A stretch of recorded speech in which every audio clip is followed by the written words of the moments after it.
In this paper, I would like to present some of the results of my research into poetic self-representation in Greek literary epigram.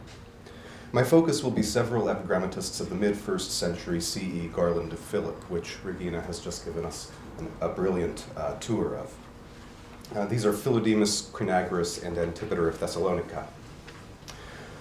I'd like to study their use of two Hellenistic models, Callimachus and Leonidas of Tarentum.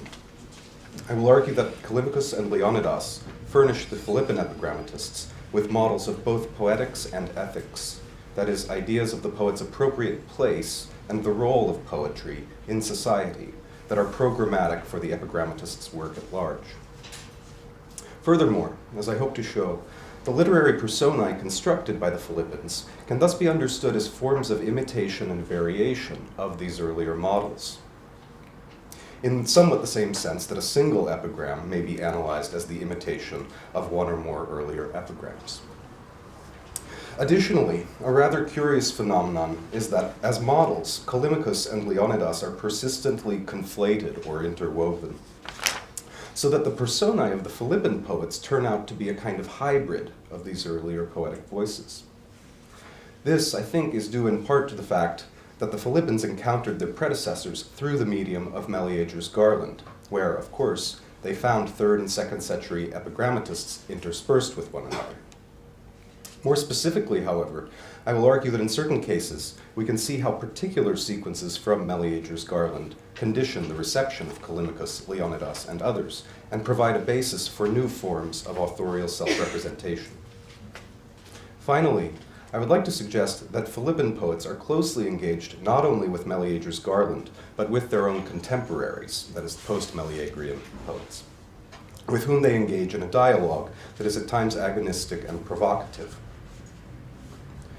To begin to consider the constitution of the epigrammatist as an authorial persona, and the ways he positions himself within the social world represented in his epigrams, I would like to juxtapose two poems by the late 1st century BC contemporaries Crinagoras and Antipater of Thessalonica. Handout item 1 on the piece of paper. These two poems capture, in a nutshell, the dynamics we will see at work elsewhere in the construction of the authorial persona in the Garland of Philip. Each poem is about the presentation of an epic to a member of the Roman political elite, respectively Marcellus, the nephew of Augustus, and Lucius Calpurnius Piso, who was consul in 15 BC. Behind the general similarity of the occasion, however, lies a significant difference. The Hecale, which Crinagoras presents to Marcellus, was a special kind of epic, not many thousands of lines on kings and heroes, but a relatively brief story of the journey of the young Theseus to fight the Marathonian bull and his shelter along the way in the house of the poor Hecale. This is a subject that has recently been explored by Professor Gutzwiller in a 2012 paper. Crinagoras gestures at the peculiar nature of the poem with the image of Callimachus shaking out the sails of his muses, all of the sails of his muses. Muson pantas esse kalos. The composition of epic poetry as a kind of seafaring is a rather common metaphor. But it is slightly ironic here, given that the Hecale itself does not involve a sea voyage, but an overland passage of only about 25 kilometers. Besides that, as illustrated in handout item 2, the poem seems to have been read in antiquity not as a glorification of Theseus's defeat of the bull, or at least not primarily, but rather a glorification of the ethical lesson that he learned from Hecale, namely, to be satisfied with a simple lifestyle. Antipater's epigram, by contrast, advertises a martial epic, celebrating Piso's victory over the Thracian tribe, the Bessi. This is precisely the kind of work that is, for instance, disclaimed in the Augustan Recusatio. Scriberis vario, vel Antipatro, as the case may be, but not by me. Unlike Crinagoras' poem, then, there is no ethical dimension to Antipater's epic. It is simply a celebration of Roman military might. I would suggest that the distinction between the two epic poems involved here is not accidental. Instead, they are representative of distinct poetic personae constructed by the two epigrammatists, who espouse different ideas about poetry and its place in society. Each of them, moreover, refers in one way or another back to Callimachus. Crinagrus, of course, does this positively and explicitly by presenting Marcellus with a copy of the Hecale. Antipater's advertisement for his martial epic, meanwhile, takes on a distinctly anti-Callimachian coloring when read against the background of the Augustan Recusationes, for instance, which appeals so extensively to the Aetia prologue and other Callimachian texts, a subject treated extensively by Wimmel and others. As we shall see, this anti-Callimachian attitude is much more overt elsewhere in Antipater's corpus. Having sketched this oppositional relationship between these two epigrams, I would like to fill in the generic background that lies behind and I think justifies this way of reading. The quote-unquote social turn in 1st century BCE literary epigram discussed by Pierre Laurent and others is exemplified by one of the best-known poems from the Garland of Philip, Philodemus's dinner invitation addressed to Lucius Calpurnius Piso Caesoninus, which is handout item number 3.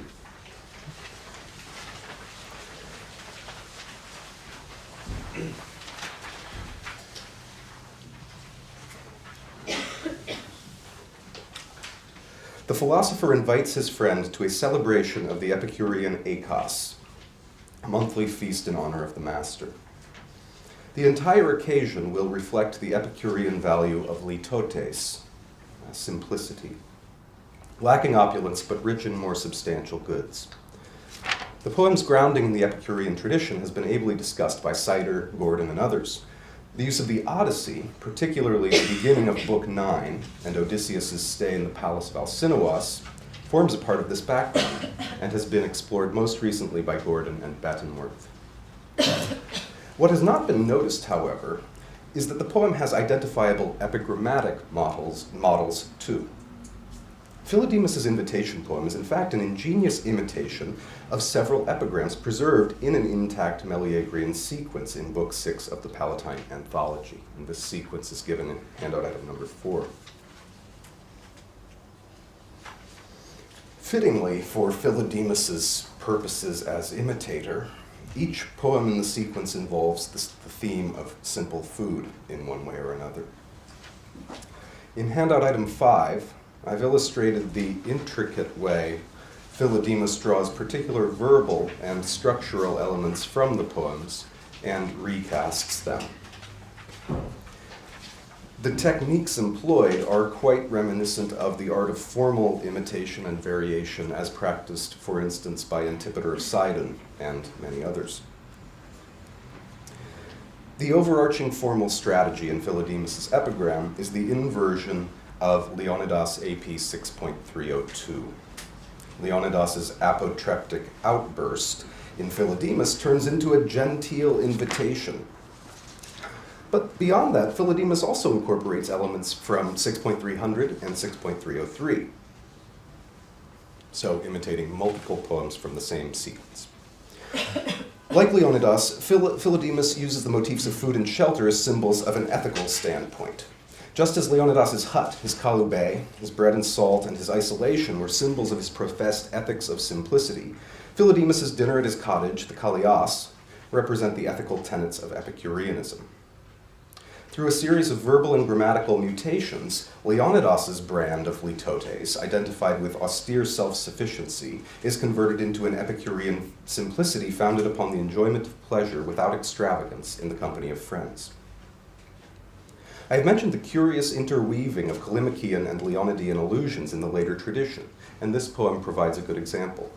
Not only is Callimachus represented in the Meleagrian sequence Philodemus has imitated, there is also a clear echo, I think, in the final lines of the epigram of the beginning of Callimachus's hymn to Apollo. This is illustrated in handout item 6. With Piso in the epigram, so to speak, taking on the role of Apollo, the divinity, in the hymn.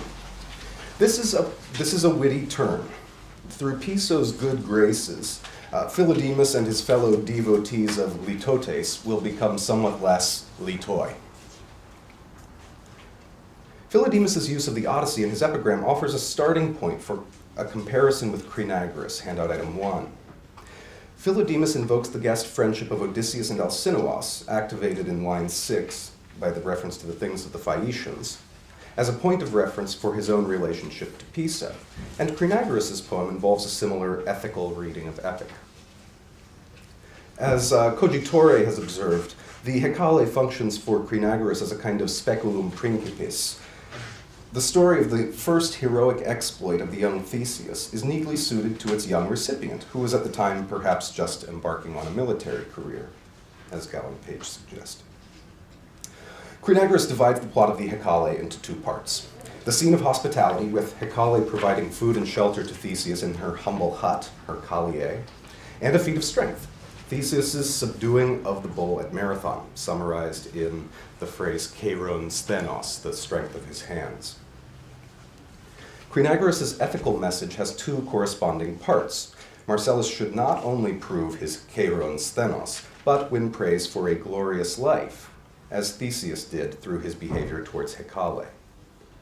This is consistent with the other ethical readings of the Hecale already mentioned in handout item 2.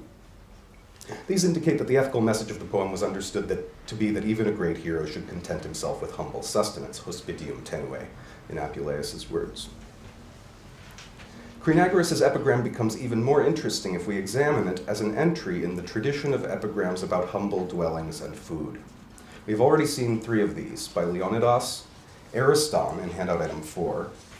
That is Leonidas and Ariston in handout item 4, and Philodemus in handout item 3, each of which uses the same motifs as symbols of the litos bios, with which the epigrammatist identifies himself.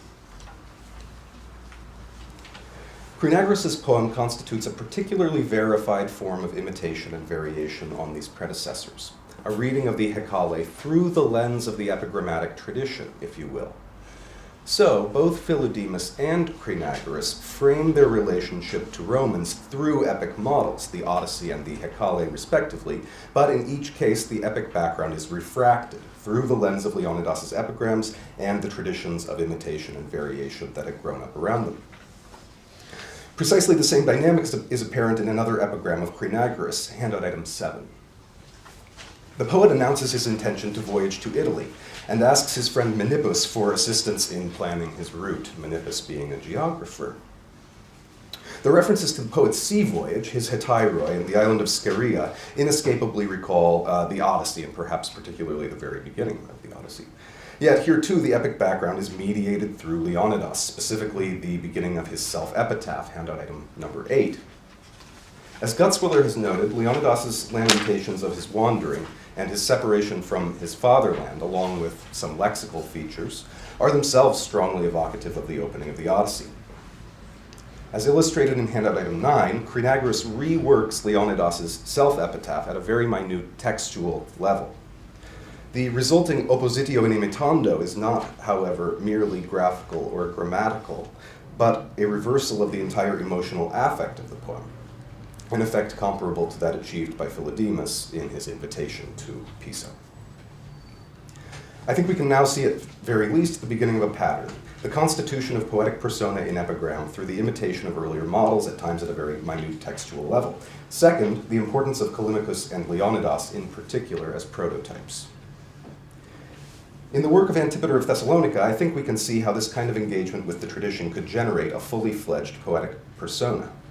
Antipater's innovation, however, was to generate an epigrammatic persona through a systematic, negative, antagonistic engagement with his predecessors and contemporaries.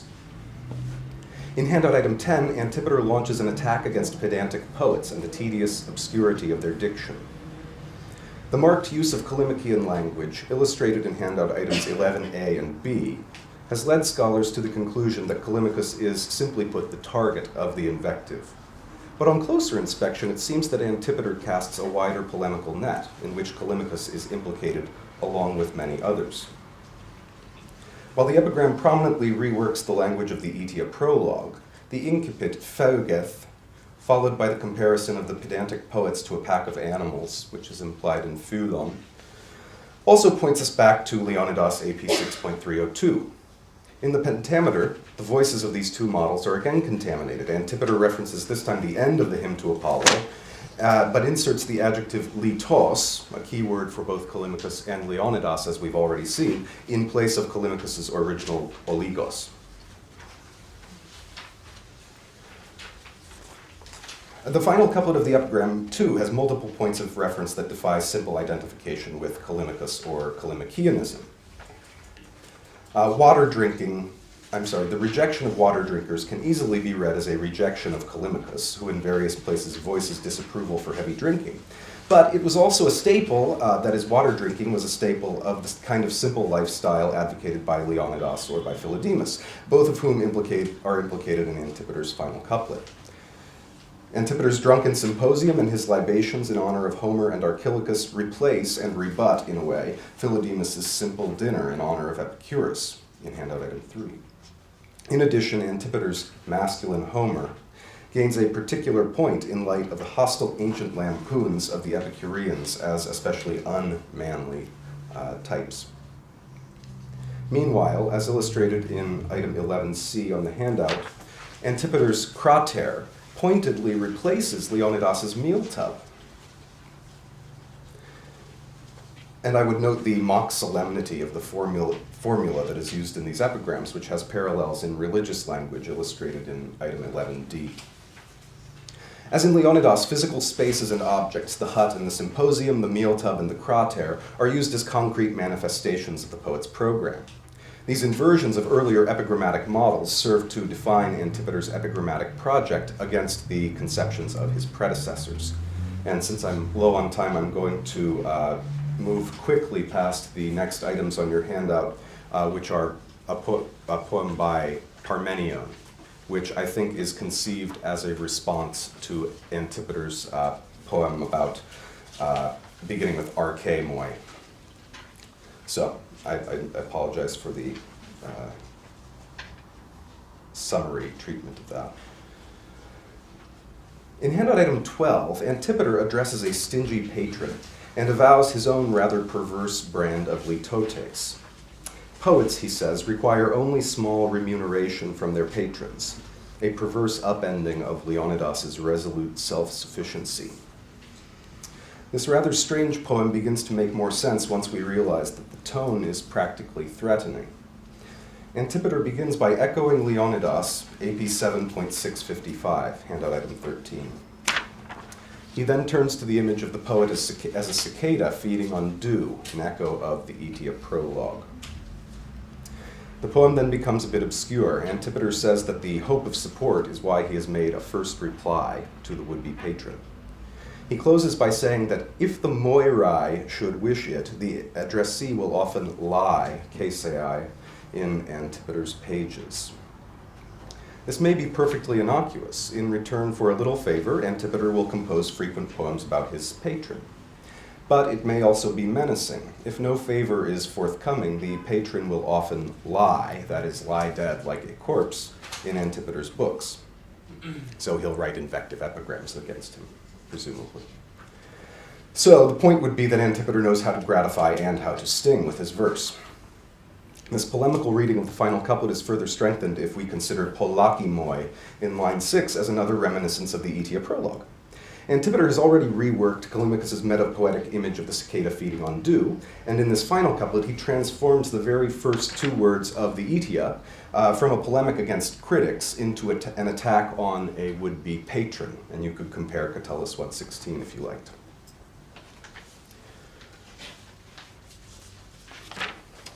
I've only been able to scratch the surface in this paper, but I hope at least to have pointed out some patterns in the use of epigrammatic models in the Garland of Philip. We can begin to see how Callimachus, Leonidas, and certain ethical ideas derived from their work now formed part of the generic matrix of epigram, particularly as models for poetic self-representation.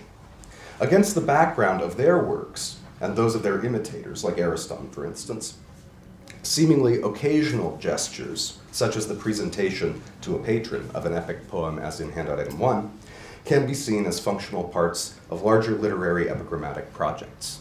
Thank you.